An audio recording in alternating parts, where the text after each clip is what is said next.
Dreamscape presents Overdrawn by N.J. Crosskey, narrated by Kleinman. Part 1. Stephen Jensen is 102.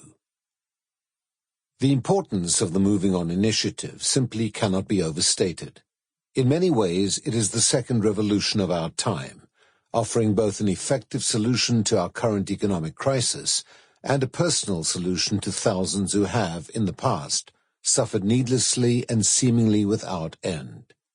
Just as the advent of the contraceptive pill gave our great-great-grandmothers autonomy over their own fertility for the first time, the Moving On Corporation now offers us an even greater freedom.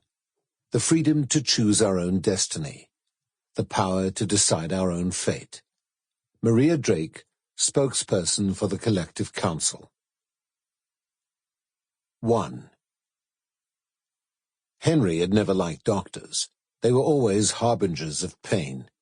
Even when he was a boy, he'd never been wooed by their shiny red lollipops. No amount of shrink-wrapped sugar could distract him from their lies about what constitutes a small scratch. In fact, his whole life had been punctuated by their bad tidings. "I'm afraid those tonsils will have to come out, Henry, lad. In cases such as these, amputation is the safest option." "I'm sorry, Mr. Morris. There was nothing more we could do for your mother." It's a difficult choice, but as her father, it falls to you to make it on her behalf.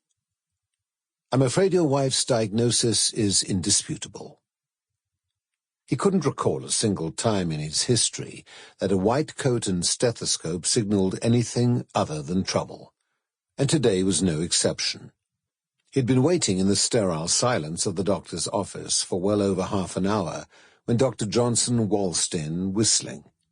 Because to him, armed with his white coat and youthful privilege, it was just another day at work. Chloe was just another name on a file, just a date of birth and a condition. "Mr. Morris," the doctor smiled too widely. Black news comes after flashes of white teeth. He sat down and opened the lime-green tome of a file on the desk. "I've been reviewing your wife's case.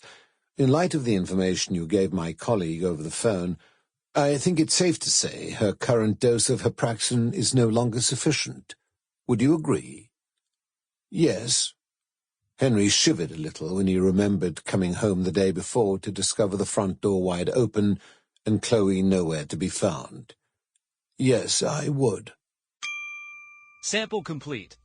Ready to continue?